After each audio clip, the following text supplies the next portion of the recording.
Hello, good afternoon. We love the drama of that countdown now. So, a very warm welcome to everyone who's watching us live, and of course, if you're watching back on record.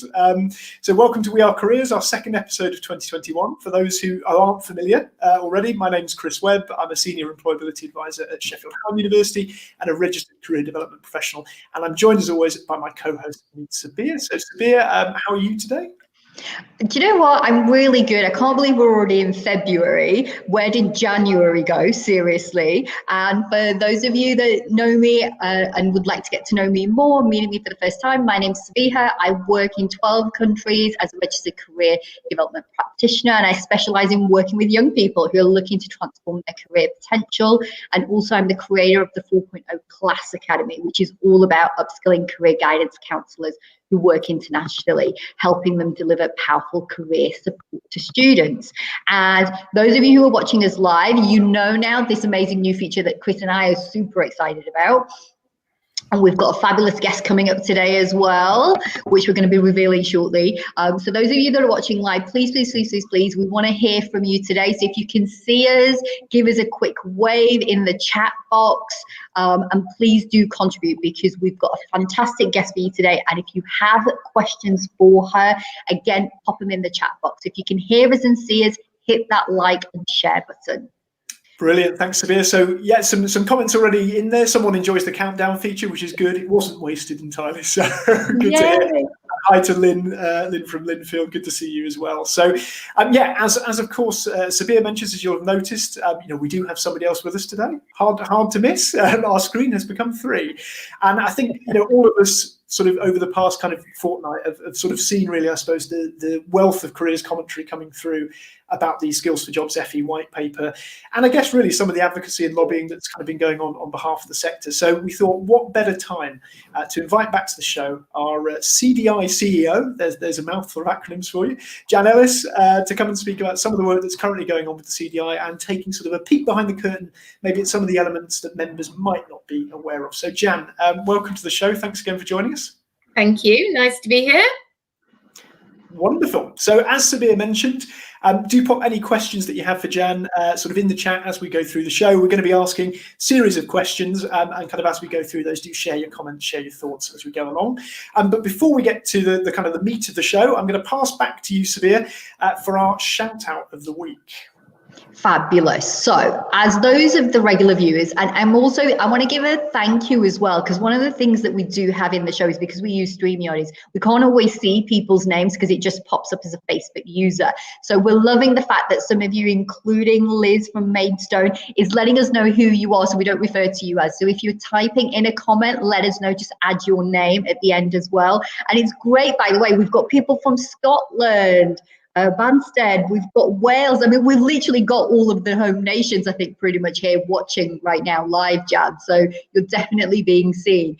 And so in terms of the shout out, so why do we do the shout out? Because in this time and age where there is so much negative doom and gloom out there, we want to use this opportunity for this show to give you, yes, you the viewers, you amazing career practitioners, the view, and we want to celebrate you. And so we ask for each show to either nominate yourself or nominate another colleague of yours who you feel is doing some outstanding, inspirational and creative out-of-the-box approach to their work. And so we ask everybody that's watching us live, but also we know so many of you also join in with clapping and praising the nominated selected winner, recognition of what they are doing. So if you're watching live, join us by using the clapping emoji, and if you're watching the replay, as many of you do, post the clapping emoji in the comments to show your support, and let's together recognize a few amazing and resourceful practitioners this week. Now, this week is a little bit different because this week a very special email was sent out to some of you from the CDI, and if you have been nominated for the CDI Awards that's coming up in March, you will have received an email. Now, the full list of nominations is available, and it's going to be going in, as always, into our resources doc, so that you can go and see who all the different shortlist nominees are. Now, there were 8 categories in total, including Career Leader of the Year, the Special Rodney Cox Lifetime Achievement Award, including Innovation and Impact Employer Engagement, research for a career professional, as well as technology in career development. So commiseration to those of you who weren't shortlisted, and a big, big, big congratulations to those of you who received that winning email stating that you've been shortlisted. And if you're watching here live now, there's quite a few names. I'm not going to go through the list, but you can see all the nominees on the website link that we'll be sharing with you. But if you're watching live, pop your name in the comments. And if you can all join me now to give them a round of applause. So well done, everybody. And a very quick shout out. We can't obviously talk about all those shortlisted, but to one of our former guests on the show, Chris Target, who was nominated for Careers Advisor of the Year. Very, very well deserved for everyone who knows Chris. So congratulations, Chris, and everybody else, obviously, that was nominated too. Of course, fantastic, fantastic. And if you're wondering what is the UK Career Development Awards and when's it happening, well, it's happening in March, from the 9th of March to Thursday, the 11th of March. It's spread over 3 days of celebration, and all you need to do is jump on online. The link, the booking details are all available on the CDI website. Also, as well, it will be available on our resources document as well later today. So what are we going to be asking Jan today, Chris? What are we talking about today? A very good question. A very good question. I'm sure Jan is eager to face the questions directly. So we thought, this would be, obviously it's a little bit of a different change to our schedule. We typically do these fortnightly. But there's obviously been a lot of changes we talked about at the start of the show recently, particularly in relation to the kind of fallout, I suppose we'd say, of the Skills for Jobs white paper, the CDI briefing that was kind of put together by Tristram Hooley, that some of you may have read already, and that we included obviously in the kind of resources doc last time. So we thought, what a great time to kind of bring in our current CEO for the CDI, Jan Ellis, to talk about not just kind of what we know is happening at CDI in terms of kind of lobbying activity, but also maybe some of the things that perhaps members aren't so familiar with, and particularly maybe people who are newer to the show and perhaps newer to kind of the structure of the CDI. So we're hoping this will give you a little bit of a peek behind the curtain. So without any further ado, Sabir, over to you. I believe you're going to kind of move forward with our first question for Jan. We do. So we have been inundated from members who are curious about learning from you, Jan, as well. So again, if you've got any questions, those of you who are watching live, that's the advantage of watching live. You've got Jan here, our CEO. So if you've got a question for her and you've been thinking, I've never connected with Jan, this is now your time. Pop the question into the comments box and we will try our best to make sure that we get through them. So we have got a few questions already for you that have come through, Jan. So the first one is that, as you know, being involved in watching this broadcast as a CDI member, I know that not all members will be familiar with the work, with what the professional body does as others. So for those who are members who aren't familiar, what is the role of the CDI and how does this support members and the professionals within the career sector, Jan? Okay. So lots of people think the CDI is a really big organisation. When I'm often out on the road, particularly in the old days pre-COVID, people probably thought we had about 25 staff running around doing things, supporting the membership. But the answer is, we're quite a small professional body in terms of the number of staff that we have, but I think we punch far above our weight. Now, the raison d'etre of any professional body is really supporting the professional development of its workforce, and that is our strong focus. When I was an MBA student, I remember reading about the work of Ford in America, and they had this really memorable slogan that everything we do is driven by you. And really what the CDI does is very similar. Everything we do is driven by you and what the outline of the body should be doing, which is that focus on the professional development of the workforce. So the things that we're not is a trade union, and that often confuses and muddies the water a bit because people think the CDI has that function, but we don't. Our strong function is on professional development. So we've got a quality assurance role, and the quality award, the UK Career Development Awards that you've already mentioned come under that sort of quality umbrella. But we also have a quality assurance role, and we fulfill that in a number of different ways through the UK Register. You will know that recently we split the register, so it's very clear, and we provide 2 listings now, alphabetical listings of people who are registered members and are qualified to give career guidance, and those who are registered career leaders and qualified in their own field, but cannot deliver career guidance. So that quality assurance, maintaining the register, big part of what we do. In terms of workforce development, we've also got the Academy, which has grown over the last couple of years, and Claire and I have really focused on building that. The CDI Academy is where all of our major professional development courses are located, particularly the accredited ones. And that's a really important role for any professional body, supporting the professional development of its workforce. So that's where people can study the level 6 in career guidance and development. We've got 2 new courses coming on stream very shortly, one focusing on the SEND community, and we'll be offering that both at level 4 and level 6, and also employability is another area that we're moving into, in line really with all the developments that are going to happen post-COVID and the huge emphasis on getting people back into work. So we'll be offering employability qualifications at level 4 as well. I think the market is there. So really our focus is on that professional development piece, that CPD piece. Now it's a bit like a jelly, or maybe a cake that's rising. It oozes out over the sides. So yes, we do get involved in other things apart from professional development, and it sort of oozes out into, well, if we're going to do professional development, we've got to tell people about it. So we need a website, and we need marketing, and we need public relations to make sure the world knows and understands what we're doing. But the focus is very much that professional development piece and supporting the workforce development of our members. Thanks, Jan. I think that's it's a really good point, obviously, about the kind of distinction between the sort of professional body and trade unions. And I guess just as a kind of follow-up to that, really, which sort of links quite nicely into our second question, as you say, that there are often, I think, understandable sort of topics of conversation around that idea of kind of lobbying activity, and maybe particular kind of hot topics we've mentioned in other shows, regarding issues that will affect the sector as a whole. And obviously the CDI is involved in, as you said, spilling out of that jelly or out of that cake, into that lobbying activity. I guess for those, again, members who perhaps aren't familiar with some of the lobbying activity that you and the CDI are involved in, whether that's the kind of government or non-governmental bodies, is there kind of anything that you can share there, I guess, particularly around the Skills for Jobs white paper as well? Yeah, well, that's grown significantly, really, over the last 2 years. I mean, we always had a lobbying role. I meet regularly with the DFE. There is a careers team within the DFE in England. I'm in contact with the Scottish department as well through SDS and work up there. Also linking in Wales with the civil servants, and obviously Careers Wales is the biggest provider there. So that's always happened. What's new and stepped up a notch really is that last year a few organisations who are really passionate about career guidance got together in this space and formed a new lobbying body called the Career Development Policy Group.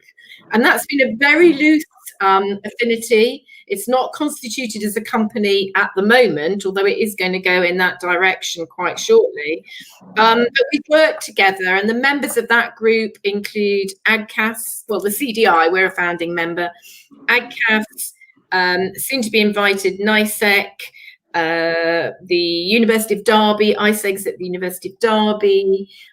Tristram is involved in that in his capacity with ISE, and because he belongs to all of those bodies, I think, he's a chronic member of organisations, and CRAC is the other founding body. So those 5-6 organisations came together in the belief that working together was more powerful than working on our own, because we can pool resources, and that's been a really good experience. Members will know. Jan, you're going to have to explain, what does CRAC stand for? Because right now my head's going at the beginning. Oh, Careers Research Advisory Centre. Got it, love it. Yeah, that's CRAC. So we started to work more closely together last year, and that's really stepped up with our work in England, because we wrote to Gavin Williamson an open letter which was signed by over 800 people and organisations, which was really good. We wrote to Gillian, this is funny, we wrote to Gillian Keegan, the minister responsible for apprenticeships and skills, in October, and I got a reply yesterday. Oh, so this is like hot news, hot news. Are you going to reveal, Jan, what was said, or are we going to have to wait for a briefing? Typical civil service reply, because it just told you all the good things they're doing, you know, and told me to share the information around. Didn't answer any of the questions, of course, because that's what civil servants are paid to do, not answer the question that you've got in your mind. So that's worked very well, really. And our next big showpiece, so we've been doing campaigning through those letters. The next big showpiece is an open debate. So put this date in your diary, the 2nd of March. We're planning a political open debate. I've written this morning to half a dozen people in the House of Lords and the House of Commons, inviting them to speak at this debate, which is all about how can we really put some boosters under the career guidance agenda? Because as you said, Sabiha, the white paper came out last week, 2 weeks ago.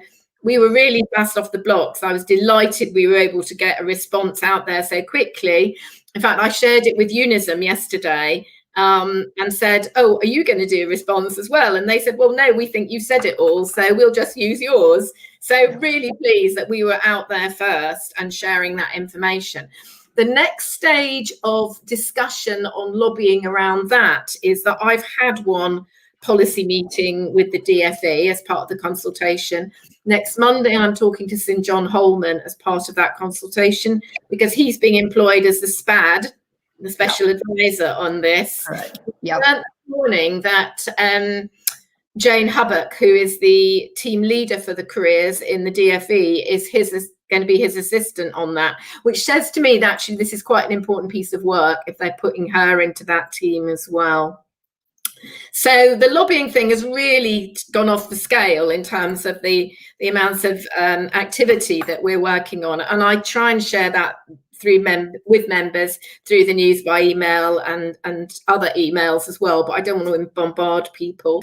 In Scotland, because we don't want to forget Scotland, as we've got Scottish people on the call, we are working quite closely with your new project associate. We appointed Pete Robertson, you know, at Napier, Edinburgh Napier. And we know we're going to have a new Facebook group starting up in Scotland very shortly. There is a conference in Scotland in about 2 weeks' time.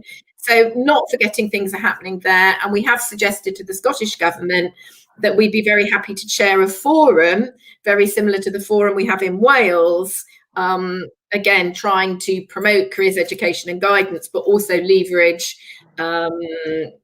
space for the CDI and promoting the good things that the CDI does. So that whole lobbying thing has really gone quite stratospheric recently. And in fact, just before this call, I was writing to Gillian Keegan to invite her to present the Career Development Awards. So she's rather bombarded with emails from me at the moment.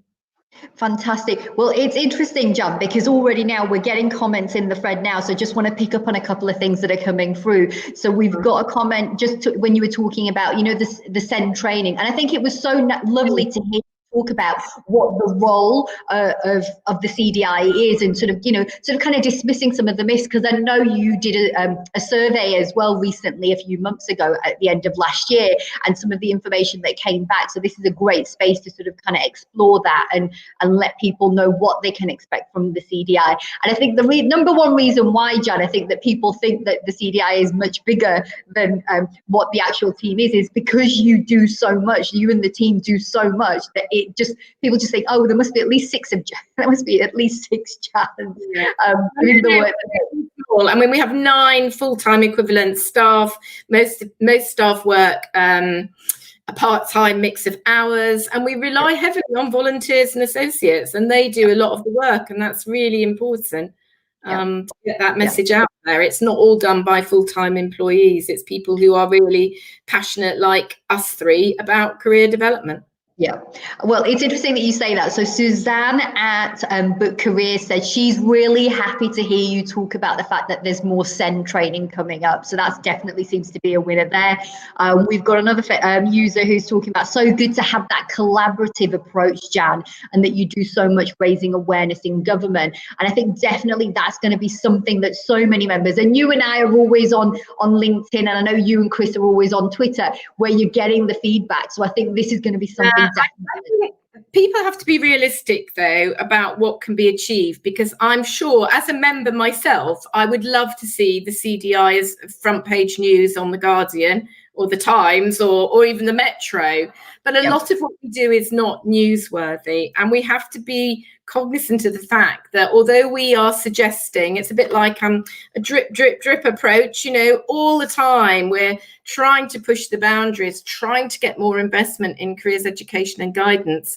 But the moment we know governments are really stretched, and no ends of me banging on about how good career guidance can be will really make that change on its own. It's got to be lots of things that come together. I mean, research is really important too. You will know we did that, and we are starting to focus a lot more on research in the CDI, and it's really important members know this. We've got the big research conference coming up in February, on the February, which has already got 136 delegates this morning. I had to look, so that's excellent. And at that event, we're going to launch our new evidence-based research repository, because we're trying to pull together in one place evidence that shows career guidance works, because it's that sort of information that politicians want to see. And if any of you have not read it yet, have a look at Chris Percys' piece of research that he did, funded by the Careers and Enterprise Company, which was really looking at pound for pound value of career guidance, because in England we do have a problem trying to promote that really hard to government. And his piece of research showed that for every £1 invested in careers education and guidance, the return was at least 4, which is actually really impressive. And he worked it out that, and he did all the maths, which is, if you're interested in maths and stats, it's about an 80-page report you can read. I just read the executive summary because that was my limits of understanding of the quantitative methods in there. But it's really showing the proof that it really is valuable, and that information then I try and drip feed into the Treasury, because they're the people that, you know, control the expenditure. And one of the other problems we've got in careers education and guidance across the UK is that expenditure, those 3-year rolling programmes have stopped because of COVID, and we've got to wait until the end of March budget to know if there's any new money likely to come in. So although I know that careers education and guidance is hugely underfunded, particularly in schools, and there will be no great change in things in schools until more money is available and we can pay careers advisors realistic salaries to work in schools, then but it is really a hard sell into Treasury, because I'm competing everything else, you know. Yeah, well, it's interesting that you say that, because we're getting sort of more comments coming through the feed as well about this, and talking on the point about Chris. So those of you watching, you'll be lucky to hear that we're going to be having Chris coming on the show in a few weeks' time. So definitely we can dive into the data and we can explore what that value looks like. There's a comment here from Laura Radford, who says, where would we see the open debate you mentioned in March? Oh, right, okay. Well, as soon as I've got definite yeses from the political speakers, because there's no point in advertising it and getting loads of members and no speakers, but it'll be on the training pages. It will go out through the news by email. It's probably such a big thing. I'll send out an email to all members in England anyway, because I think it'd be particular interest to them. I've invited Robert Half on this morning, if he would speak at that debate, plus representatives from all the political parties, as I said, and Lords and Commons. And it's the 2nd of March from 12:30 till 2. So lunchtime. Okay. Yeah, thank you for that, Jan. I think, Laura, you got your answer there first. You heard it here first. And then we've got another Facebook user. I'm just going to go through this, and then already I knew this was going to be a really fast pace, and I knew there was going to be lots of engagement, but also lots of questions coming through as well. It says, I've really enjoyed. So this is again talking about the training, Jan. So this is always great to hear, especially to know everybody who's behind the training, to get this type of feedback, to say that I've really enjoyed attending expert training and webinars through the CDI. Thank you, Jan. I was looking at the CDI Academy, in particularly the course certificate for career coaches. Notice it's set for the context for career coaching, but states it's not a clear, not a career coaching course. Is there a course or course being planned for career coaching? Any recommendations? All right. Yes, I can explain that. That particular course is targeted at people who say they are career coaches because they've got some coaching experience, but have got no underpinning knowledge of career guidance. And so that we've established it for that sort of person, because we want them to be part of the CDI. They might have got a coaching experience in personal coaching or life coaching. They've got no underpinning knowledge of careers. Although they might think they have, that when they start the course, they realize they haven't, you know. So that's for them. In terms of actual coaching skills, we do run coaching skills masterclasses. So look out for those as they happen. And I'm about to create a new role in the CDI, which will be a sort of events and comms role, and that person will take on more of all the work I do currently in trying to make events happen.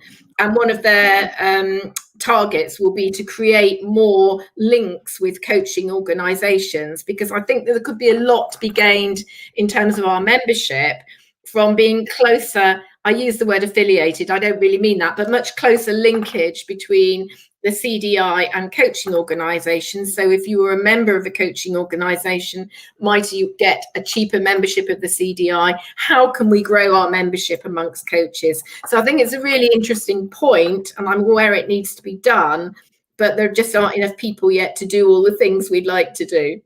It's on the wish list, and you're getting, and here's the thing, what I'm loving about today's show, and I can see Chris nodding away as well, is that we're hearing so many firsties. I kind of feel like we're definitely getting a good behind the scenes of what is going, not only what has gone on, but what's happening right now and what's going to be coming up as well. And as always, we're sort of kind of...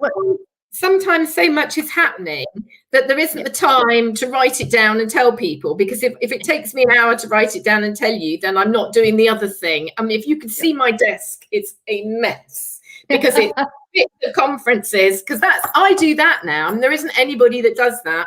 It is me. Lobbying, it is me. Professional development, mostly Claire, you know, but we haven't got lots of managers. We're quite thin on the ground, really. And that's why some things take longer to achieve.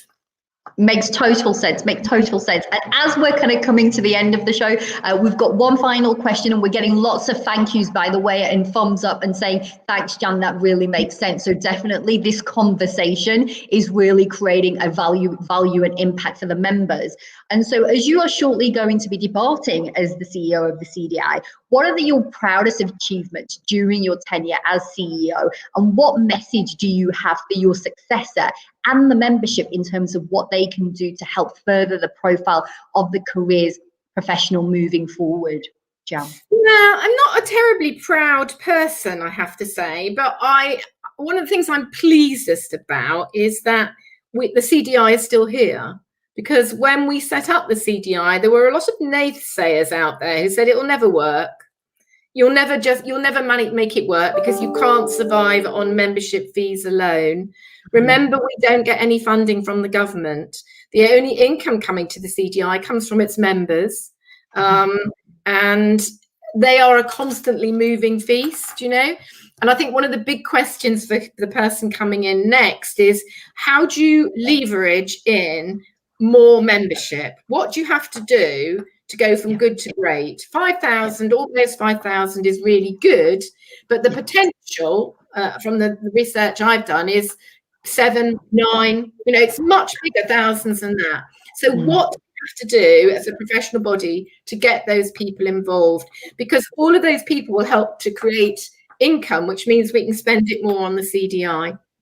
I've had a devil's own job over 8 years to generate sufficient money to put in the bank so that we've got some sort of reserves. Because remember, the CDI is a company as well as a professional body, and we have to comply with all the legal, you know, company's house stuff as well.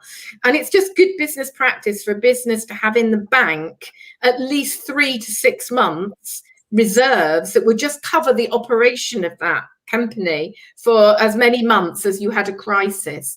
And we've been sort of clawing our way up, trying to save that income. And we're now at a position where at the end of this financial year, we will have reserves covering at least 3 months' work, so that if anything happened and all income dried up, we could keep going, looking at new business development opportunities. So I guess my greatest achievements are we are still a growing professional body, and that is fantastic. And our reach continues to grow. Look at the political lobbying stuff. Look at the pace we can get papers out. Look at the Academy. Look at the awards. They're all great things that we've created together in the last 8 years. And I think that's a really good news message from a very small staff, as we've already said.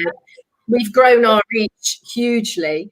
But I think going forward, it's that investment in the membership, investment in growing the membership. And I think there's a bigger piece to be done in PR terms in positioning the CDI.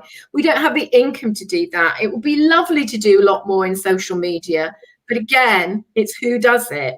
And, Claire and I are a bit thin on the ground. So we want to focus on trying to beef up PR and those social media areas and IT and digital working going forward. So they will be areas for investment. So I think what you will be seeing in the future is that the staff will grow. I've got 3 new posts in mind, one to do the event, one to support Claire, professional development, and another one focusing on membership growth, a sort of membership sales advisor, but I wouldn't call them that, but a membership advisor type role who can be actually ringing up colleges, because that's where the growth could be, talking to people in professional practice and all of those coaching organizations. But we really need to be able to expand our staffing body a bit to be able to do some of those things going forward. And I think the new chief executive role, which has been advertised, the final interviews will be in March. And then I've agreed to stay until that new person is in post and we've had a sensible handover. So I'm not going yet. You could have me here coming back for future meetings right through to May and June, because it really depends on who we appoint going forward. No, thank you, Jan. I think it's really useful for kind of members to hear that. And I mean, to echo Carolyn's comments and Liz as well, and sorry, further Facebook member whose name I can't see, I think to really say thank you for obviously everything that you've done during that tenure as CEO. I think one of the key messages that's come back from what you've just said, which is kind of leading on from last week really, is that idea of, we are a collective, the membership's a collective, and actually between us, we've got this huge collection of skills, and kind of qualities we can bring as volunteers to the membership. And that's kind of really where the value is added. We've seen people running sessions, off their own back and kind of contributing a huge amount to the professional body. So I think, if you remember you're watching this and you've not been involved with the CDI before, whether that's writing for Career Matters or whether it's offering to put on a digital bite session or a workshop, or even offering to support with kind of social media, if that's something that you've got an area of expertise in, I think, do get involved. I think all of us who started working with the CDI as kind of volunteers, when we became careers professionals, probably thought it was quite difficult to begin with. This organisation, how do we get into it? But such a friendly bunch of people, and I think it's some of the work that I do outside my day job that I enjoy the most is contributing and sharing things with the professional body. So I think great points, Jan, and for those who are your skills under a bushel, whatever the phrase is, do volunteer and do stuff, because it is rewarding. It is rewarding. Yeah. Brilliant, Dan. Well, thanks so much for your time. We're almost at the end of the show, so we may well have you back. I was going to say good farewell, but we'll hold fire on that for now. Yes, you do. Thanks so much for joining us today. Just before we finish, for any members that are still watching, we're just going to briefly cover the updates from the CDI news and general news. So, Sabir, I'm going to pass straight over to you, just in terms of the CDI news for this week. You're on mute, Sabir, the quote of 2020. Hang on, sorry, I put myself on mute. I was going to say, what more can I say to what Jan has already shared? She's shared so many sort of insights of not only what's happened, what's coming up, a different event as well. So I just want to touch upon, there was sort of three things that are going to be available in the resources document as well. Of course, you've got this fantastic show as well that you can watch on replay, which means that if you missed anything that you heard today, play it back. You get to hear about what's happening that John shared with us. But sort of the top three things are the CDI briefing paper, the skills for jobs white paper that Jan touched upon, is now available to download on the CDI website that you can go and take a look at. There is also the professional opportunities, one thing that we sort of not had chance, and I know if we'd had a longer time, we would have even talked about this, Jan, which was the careers in careers recruitment jobs. So for those members who are looking for, changing jobs, or perhaps you are finding yourself, with not enough work, go and check that out. There's a plethora of opportunities available on the careers in careers recruitment jobs board. And then finally, tonight, obviously, there is the peer support for the private practitioner groups that's starting at 7:30 today. You can join this by heading over to the skills and training events page, where you can join tonight, or hop on into the LinkedIn group as well. So I think that's it for me for today, Chris. How about you? What have we got in the main news feed that people need to be hearing about today? Yeah, absolutely. We've got quite a bit that we're going to put in the show resources doc, but just to kind of cover the top three, I mean, leading on sort of directly from your point about the skills for jobs white paper, we can't really seem to avoid it at the moment. Tristram Hooley's got another really good article in Wonky about the need for a career guidance guarantee, sort of following on really from the CDI briefing paper. But it's a nice kind of potted summary, which is definitely worth having a look at. I've got something slightly less optimistic in there, and it's an article from The Guardian that I think it's worth having a read if you haven't already, about some of the teething problems with logistics and supply chains due to the Brexit transition. It's really interesting, particularly if you work with small and medium-sized enterprises, either within, kind of directly or indirectly. There's some really kind of important stuff in there that perhaps to be aware of, particularly, I think, for the apprenticeships market, based on the skills for job stuff, but also just kind of, if we take it from, say, a higher education perspective, the fact that a lot of local institutions tend to work with local SMEs, and there are sort of considerations in there that I think we have to kind of be aware of from a logistics point of view moving forward, particularly in terms of some jobs potentially going to kind of mainland Europe. But on a slightly more optimistic note, on one of our upcoming shows, we're going to have Nick Newman from National Careers Week talking about next month's, obviously, Careers Week 2021. And so just with that in mind, the final kind of news item that I've got is just an introductory webinar about the history of Careers Week and how to prepare for National Careers Week 2021 in March. So that's maybe worth having a look at as well. Just as one final point on the main news as well, it's worth mentioning, I think we talked about at the start of last week's episode, that we are now on YouTube, on the CDI YouTube channel. So what we will be now doing after each episode is, in the show resources doc, we'll be putting the YouTube link in the resources document. Obviously, you can still watch it back on the Facebook group, but the YouTube link does allow you to have automated subtitles. So again, hopefully it's just making the content a little bit more accessible as well. And the articles, just to kind of answer the comments that have come through, all of these articles are going to be put in the show resources doc that we share later this afternoon. So keep a look out.